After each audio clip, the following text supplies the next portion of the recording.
Meghan Markle and Prince Harry have recently released a podcast in a deal with Spotify, but one radio expert seems to think they should take note of how it should be done. Spotify has reportedly paid the Sussexes £18 million to produce their new venture, and the first episode was released in December 2020. Both Meghan and Harry moved to America for a more private life with their 2 children, but critics are still commenting on their projects. Radio and arts columnist Charlotte Runcie has spoken about her thoughts on their podcast and wrote in the Telegraph, "Fair enough, podcasts are hard to make." She then went on to praise the really good BBC Sounds podcast The Coming Storm and recommended the Sussexes to follow suit. Charlotte told the publication, "Harry and Meghan take note, The Coming Storm, a cross-section of society and politics, feels urgent and necessary, unlike more royal posing. There is no current updates on Harry and Meghan's podcast, but fans can expect to see them in an upcoming deal with streaming platform Netflix, reportedly worth £110 million. Not only double-cross with Spotify, Harry and Meghan under pressure as no update content yet. Prince Harry and Meghan Markle signed multi-million-dollar contracts with Netflix and Spotify to create content for the platforms after leaving the royal family in March 2020.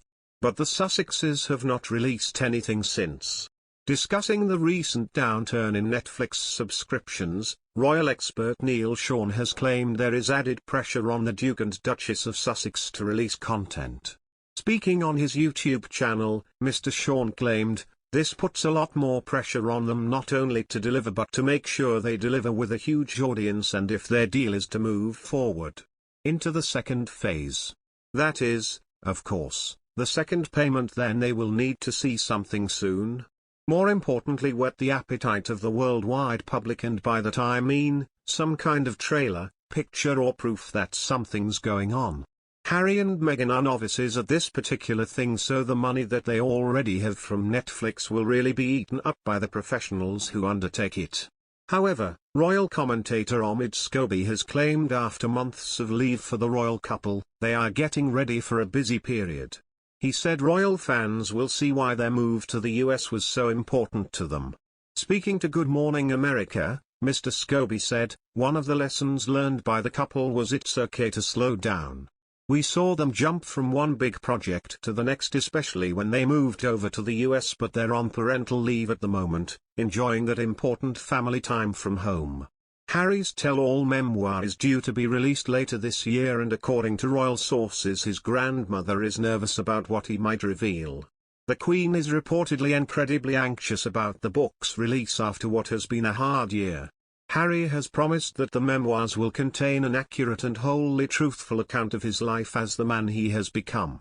The Queen's husband and Harry's grandfather Prince Philip died in April last year, and she has recently stripped her son Prince Andrew of his HRH and military titles, meaning that he will face trial as a private citizen. Harry has recently announced that his first public appearance of the year will be at a virtual event in February. He is the Chief Impact Officer BetterUp and is expected to discuss personal issues during his talk, as the couple's journalist wrote on Twitter. "Expect to hear the Duke talking about personal stories, challenges, and successes."